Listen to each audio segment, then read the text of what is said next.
Hello, welcome back to my channel. It's Mrs. Smita and सबैलाई नमस्ते. Good morning. धेरै धेरै स्वागत छ मेरो च्यानलमा. हजुरहरूलाई अहिलेसम्मको मेरो भिडियो कस्तो लाग्यो प्लिज कमेन्ट गर्न नबिर्सिनु अनि मेरो सब्स्क्राइब पनि गरिदिनु होला च्यानललाई. आज चाहिँ हामी बनाउँछौँ गाजरको हलुवा.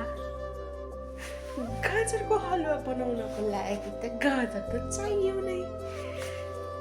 हामी गाजर लिन पनि जान्छौँ अनि गाजरको प्राइस यहाँ युकेमा कति छ त पनि थाहा पाउनुहुनेछ. So get ready with me. म रेडी भइसकेर अब यहाँ ग्लोसरी नजिकै छ त ग्लोसरी जान्छु. यहाँको सिस्टम अनुसार चाहिँ कस्तो हुन्छ भन्दाखेरि यहाँ सामान तरकारी जेसुकै किन जानु यहाँ चाहिँ त्यो प्लास्टिक दिँदैन नेपालमा जस्तो. यस्तो वाला झोला बोक्नुपर्छ. कोही नयाँ हुनुहुन्छ नि प्लिज यस्तो झोला चाहिँ नेपालबाट ल्याउनु भयो हुन्छ. नभए यहाँ पनि पाइन्छ. धेरै महँगो पनि पर्दैन. 1 पाउन्ड नेपाली 192को झोला हो गाई. 192को झोलामा आज मैले के ल्याउँछु सो प्लिज हेर्नु होला. अब चाहिँ यहाँबाट चाहिँ जस्ट 10-15 मिनटको ड्युरेसनमा छ सपहरू. सप भन्नाले नि स्टोर छ त्यहाँ गएर म लेख्छु. यहाँको जाडो एकदमै छ. एकदम जाडो. घाम पनि लागेन गाइज. घाम हे भगवान् घाम लगा दो. सूर्य भगवान्ले आजभोलि ब्राइटनेस कम गरेर हामीलाई कति गाह्रो भएको छ. यहाँको घरहरू चाहिँ एउटै डिजाइन एउटै कलरको हुन्छ कि. ल हेर्नु न यो घर यस्तो हो. यता पनि एउटै घर हुन्छ कि. एउटा वे भनौँ कि रोड भनौँ. त्यो रोड भरि नै एउटै घर हुन्छ कि. कन्फ्युजन हुन्छ कि मेरो घर कुन हो भनेर. नम्बरबाट छुट्टिन्छ. नम्बर यदि याद छैन कोहीलाई त हुन्छ नि सुरुमा आउँदा नम्बरै याद हुँदैन. रोडको नामै थाहा हुँदैन. गुगल म्यापमा चाहिँ एकदमै नेसेसरी हुन्छ है. यहाँ जहाँसुकै जानुहोस् तपाईँको लोकेसन हेर्नलाई तपाईँको घरको लोकेसन हेर्नलाई इट्स भेरी नेसेसरी. सो घरको अगाडि यस्तो कार हुन्छ. हामी कहिले किन्ने थाहा छैन. वेटिङ. मेरो टोपी पनि माथि सरिसक्यो. अब जाम. अब एक दिन धेरै कमाएर यस्तो गाडी चाहिँ किन्नुपर्छ. घर किन्न नसके नि गाडी चाहिँ किन्नुपर्छ. यही मोटिभेटको साथ हामी सपिङ गर्न जान्छौँ. झन्डै यस्तो ट्याट गऱ्यो अनि त्यो रातो बत्ती ग्रिन बल छ. अनि ग्रिन बलेपछि हामी यहाँबाट क्रस गर्छौँ. यो बाटो हो. त्यताबाट त्यता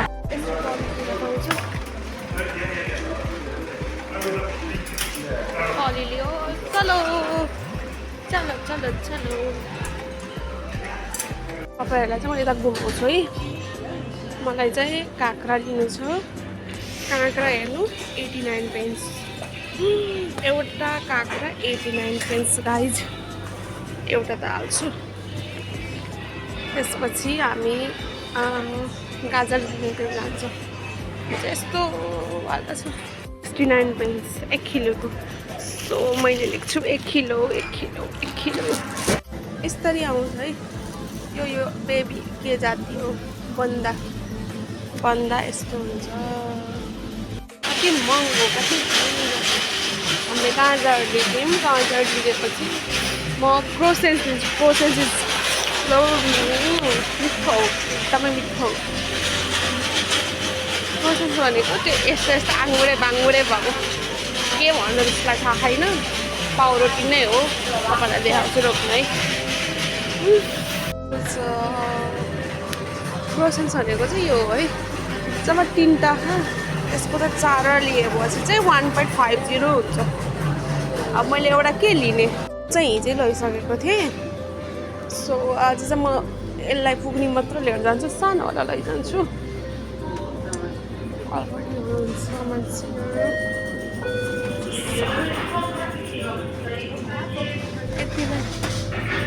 यतिलाई 85p. सो 85p नै 5p 85 पेन्स हो कि 1.20 कन्फ्युज, तर मलाई यति नै चाहिएको छ। यति नै किनेँ मैले। यहाँ चाहिँ दही पनि पाउँछ, दही पनि झोल जस्तो दही हुन्छ, झोलवाला दही हुन्छ। कसले खान्छ? मलाई चाहिँ एकचोटि खाँदै मन पर्यो।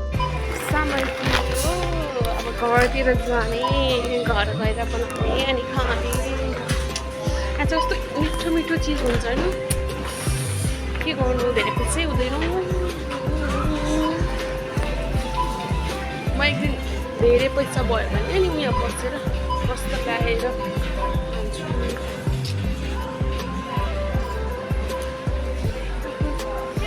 चाहिँ छु अब हामी घर जाऊँ, केही छैन, सबै किन्यो भएको।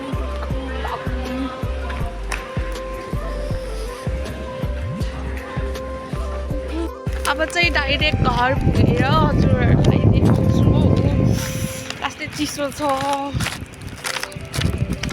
अब यस्तो झोला बोक्दै जाँदै सो स्टे ट्युन गाइज। म घर आइसकेँ। घर आएर चाहिँ अब यसलाई राम्रोसँग पखाल्छु। पखालेपछि मसिनो गरेर काट्छु। ल धुम है त यसलाई।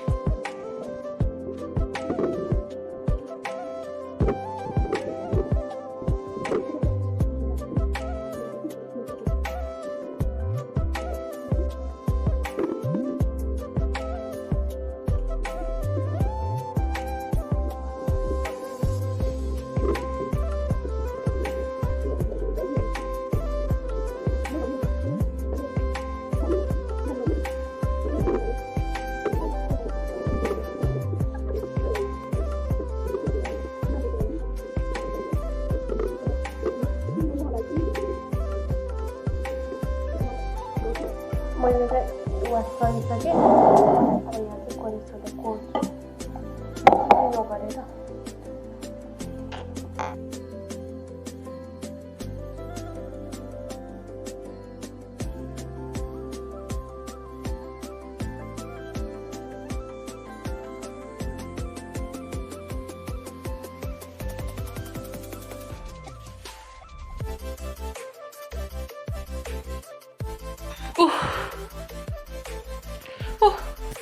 भ्यायो गाइज,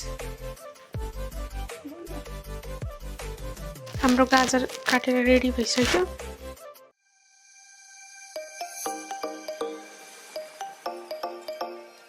मैले चाहिँ सुरुमा कराई बसालेँ।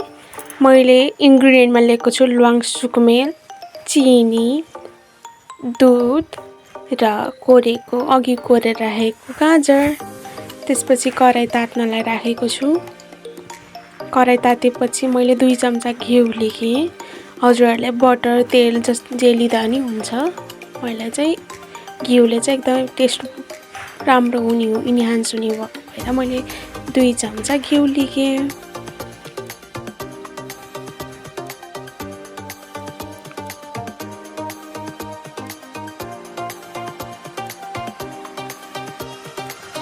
घिउ राम्रोसँग तातिसकेपछि यसमा मैले गाजरको हलुवा बनाउनको लागि कोरेको गाजर राख्ने छु। त्यसलाई बिस्तारी चलाउने छु। त्यसलाई अलिअलि रातो हुने गरेर भुट्छु। त्यो चाहिँ ओरेन्ज कलरमा कन्भर्ट हुँदै जान्छ बिस्तारी। यसमा पनि फेरि मैले इन्ग्रिडियन्टहरू राखेको छु। यसमा चाहिँ मैले चाहिँ किसमिसहरू चाहिँ बिर्सेको भएर फेरि पनि मैले किसमिसहरू राखेको छु। किसमिसहरूलाई यतिको ओरेन्ज कलर भइसकेपछि यसमा मैले मिसाउँछु चिनी हजुरहरूले स्वाद अनुसार हाल्न सक्नुहुन्छ। कसैलाई चिनी एकदमै मनपर्छ गुलियो, कसैलाई मन पर्दैन, त्यही अनुसार राख्नु होला। त्यसपछि त्यसलाई बिस्तारी मिक्स गर्नेछु। मिक्स गरिरहेको छु। मिक्स गर्दाखेरि चाहिँ हजुरहरूको फ्लेम चाहिँ लो हिटमा हुनुपर्छ, किनकि हाई फ्लेममा हुँदाखेरि हलुवाको त्यो गाजरहरू डढ्न सक्ने, ओभर कुक्ड हुनसक्छ। त्यसपछि मैले दुध राखेँ। दुध चाहिँ हजुरहरूले कतिको क्वान्टिटीको गाजर लिनुहुन्छ त्यो अनुसार राख्नु होला। जति राख्नुहुन्छ त्यसको डबल राख्नु भए नि हुन्छ, त्यति नै राख्नु भए नि हुन्छ इक्वल गरेर। मैले चाहिँ अलिकति बढी नै राखेको छु। त्यसपछि त्यसलाई एकदमै राम्रोसँग मिक्स गर्दै लो फ्लेममा त्यसलाई बिस्तारै पकाउनु पर्छ। हलुवा यतिको पाकिसकेपछि मैले ड्राई फ्रुट्सहरू हालेँ।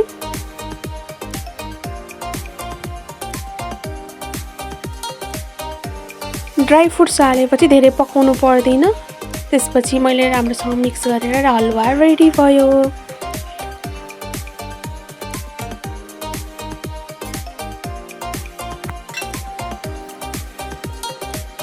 Wow, thank you so much. Bittu. कस्तो लाग्यो?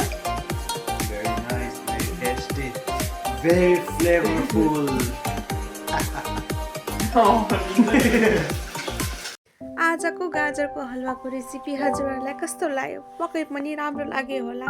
हजुरहरूले यो घरमा ट्राई गरेर आफ्नो फ्यामिली मेम्बर्सहरूसँग अनि क्लोजेस्ट वानसँग सेयर गर्नुहोला। अनि यस्तै रेसिपीहरूको लागि सुस्मिता महतो च्यानललाई प्लिज सब्सक्राइब गर्नुहोला। अनि कस्तो लाग्यो कमेन्ट पनि गरिदिनु होला, सेयर पनि गरिदिनु होला। अनि अरू पनि रेसिपीहरू चाहिएको छ हलुवा भेजिटेबल्सहरूको प्लिज कमेन्ट गर्नुहोला। म नेक्स्ट रेसिपी त्यसैको ल्याउने कोसिस गर्नेछु। Thank you.